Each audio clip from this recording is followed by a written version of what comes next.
अस्सलाम वालेकुम young doctors, कैसे हैं आप? उम्मीद करता हूँ खैरियत से होंगे। मैं हूँ आपका host doctor juice and I am here to teach you some basic concepts, some tips and tricks of the medical knowledge, ताकि आप लोग जल्द से जल्द लर्निंग से अर्निंग तक का सफ़र तय कर सकें। आज की इस वीडियो में हम बात करेंगे आर्टीरियल ब्लड गैसेस के बारे में।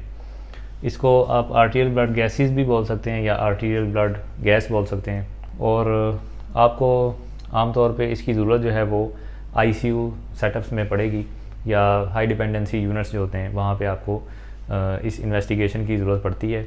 और इस इन्वेस्टिगेशन को यूजुअली हम जो है वो रेस्पिरेटरी प्रॉब्लम वाले पेशेंट्स में करते हैं, या जिन पेशेंट का सेंसोरियम डिस्टर्ब हो, यानी कि आर्टर लेवल ऑफ सेंसोरियम हो, उन लोगों में ये की जाती है।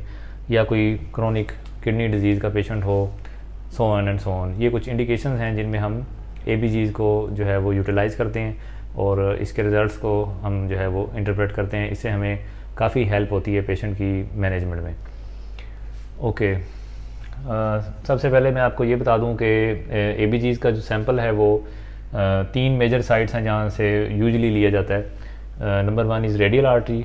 ये सुपरफिशियल होती है और यहाँ से सैंपल लेना जो है वो रिलेटिवली ईजी है। उसके बाद ब्रेकियल आर्टरी थोड़ी सी डीप होती है, लेकिन यह है कि इसका जो बोर है वो वाइड होता है, इसलिए यहाँ से भी सैंपल लेना इजी है। और फेमरल आर्टरी, इसकी जो है वो एक्सेस बहुत ज़्यादा इजी है। बच्चों में जो है वो स्पेशली ये वाली साइट जो है वो यूज़ करते हैं और अडल्ट्स में भी कर सकते हैं। और उसके बाद बात आती है कि इसको ट्रांसपोर्ट कैसे करना है। यूजुअली जिन सेटअप्स में ये सैंपल लिए जाते हैं वहाँ पे विद इन द यूनिट जो है वो ये वाली फैसिलिटी अवेलेबल होती है। सैंपल लेते साथ ही जो है वो उसको मशीन में डाल देते हैं और उसकी रिपोर्ट जो है वो विद इन मिनट्स हमें मिल जाती है।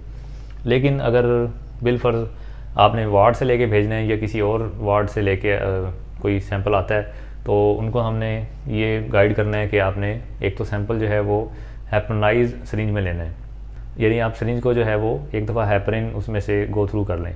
और उसके बाद बेहतर ये है कि कोल्ड टेम्परेचर के अंदर जो है वो सैंपल पहुंचाया जाए मशीन तक। अगर टेम्परेचर ज़्यादा है तो कोई भी उसके साथ कोल्ड सोर्स हो जिसमें वो जो है वो कंडक्ट किया जाए सैंपल, राइट।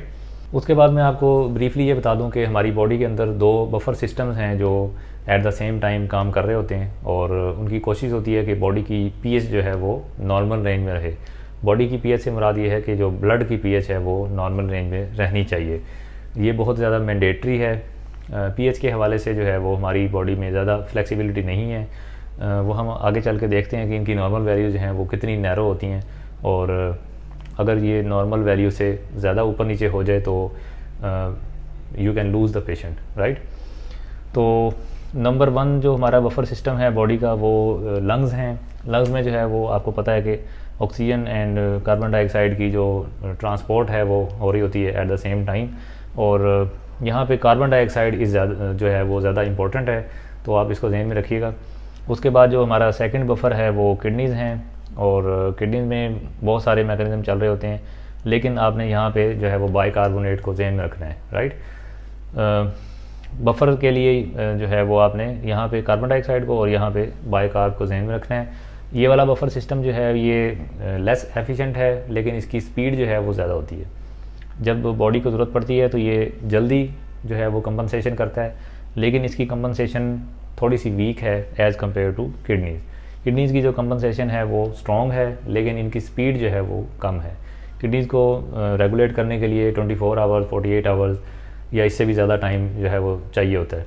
और जो रेस्पिरेटरी सिस्टम है वो with in minutes, with in hours जो है वो पीएच को नॉर्मल रेंज के अंदर ले आता है, अगर पेशेंट का बाकी सिस्टम जो है वो ठीक है, राइट।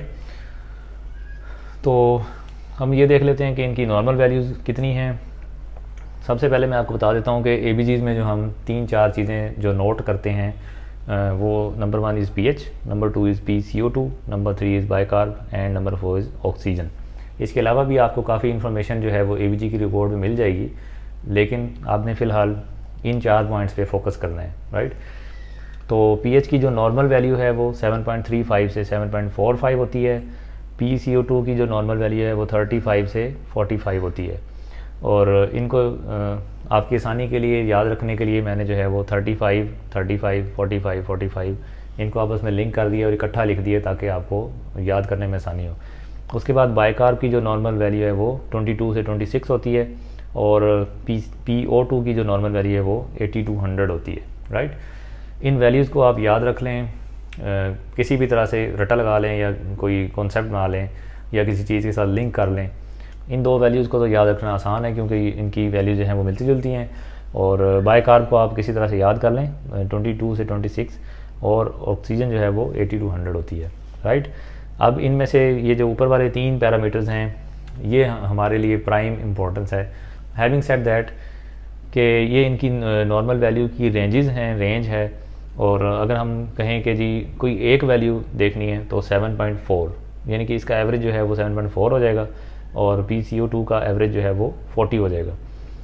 इसकी क्या इंपॉर्टेंस है ये मैं आगे चल के आपको बताऊंगा। और बाइकार्ब को अगर हम एवरेज लें तो ये 24 जो है वो इसकी एग्जैक्ट वैल्यू जो है वो हम इसको कंसीडर कर सकते हैं। जब हमने चेंज देखना है तो हम इन वैल्यूज़ के हिसाब से चेंज को देखेंगे, राइट। और इसी तरह एक और ऑप्शन होती है VBGs, यानी कि जैसे हमने ये कहा था कि आर्टेरियल ब्लड गैस, तो अगर ड्यू टू सम रीज़न हम आर्टेरियल सैंपल लेने से कासिर हैं, क्योंकि आर्टेरियल सैंपल लेना जो है वो एक पेनफुल प्रोसीजर है। अगर पेशेंट को बार बार प्रिक करना पड़ रहा है तो जो फॉलोइंग ABGs हैं, यानी कि एक ABG जिस पे हमने डायग्नोसिस बना लिया और उसके बाद हम फॉलो करना चाहते हैं, तो फॉलो के टाइम पे आप VBGs भी कर सकते हैं, यानी कि venous blood gases. Venous blood gases में थोड़ी सी चेंजेस आती हैं। pH की वैल्यू जो है वो 31 से 7.41 हो जाती है, और इसी तरह PCO2 की वैल्यू जो है वो 41 से 51 हो जाती है। क्योंकि ये वीनस सैंपल है तो इसमें PCO2 ज़्यादा होगी, PO2 डेफिनेटली कम होगी, और बाइकार्ब जो है वो तकरीबन इसी के अराउंड होगा, राइट।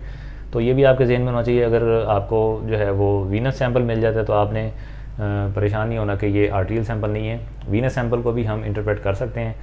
फर्स्ट सैंपल जो है वो आर्टेरियल होना ज़्यादा ज़रूरी है, स्पेशली जब आपने डायग्नोसिस बनाना हो, राइट। तो ये थी कुछ बहुत ज़्यादा बेसिक बातें ABGs के बारे में। उम्मीद है कि आपको इस वीडियो से फ़ायदा हुआ होगा। अगली वीडियो में हम बात करेंगे कि इन वैल्यूज़ को हमने किस तरह से इंटरप्रेट करना है और उनका क्या मतलब होता है, राइट। अभी आप सिर्फ ये जहन में रख लें कि एसिडोसिस जो है वो pH के फॉल करने को हम एसिडोसिस बोलते हैं, और pH के राइज़ करने को हम अल्कलोसिस बोलते हैं, राइट। और इसी तरह ऑक्सीजन के डिक्रीज़ होने को हम हाइपोक्सिया बोलते हैं, राइट। और बाइकार्ब की वैल्यू को आप जहन में रख लें। बाइकार्ब की वैल्यू को हम देखेंगे कि ज़्यादा कम होने का क्या मतलब है। और इसी तरह से PCO2 को भी आप याद रख लें। कार्बन डाइऑक्साइड जो है वो एसिडिक होती है, इसकी जो नेचर है वो एसिडिक है, जो इसका इफ़ेक्ट है वो एसिडिक होता है, राइट। तो अगर कार्बन डाइऑक्साइड की कंसनट्रेशन ब्लड में ज़्यादा हो जाएगी तो एसिडिटी ज़्यादा हो जाएगी, राइट। और इसी तरह अगर कार्बन डाइऑक्साइड की कंसनट्रेशन जो है वो बॉडी में या ब्लड में कम हो जाएगी तो उसका इफ़ेक्ट जो है वो ये होगा कि वो अल्कलोसिस की तरफ जो है वो बॉडी की pH को ले जाएगा, राइट। ये चीज़ें बहुत इंपॉर्टेंट हैं, ये आप जहन नशीन कर लीजिए ताकि आपको जो अगली बातें हैं वो समझ आ सकें, राइट। इस वीडियो को लाइक एंड शेयर कर दीजिएगा ताकि दूसरे लोगों तक पहुंच सके। चैनल को सब्सक्राइब कर लीजिएगा ताकि नई आने वाली वीडियोस आप तक पहुंच सकें। Till the next video, I am your host doctor जूस। अल्लाह हाफिज़।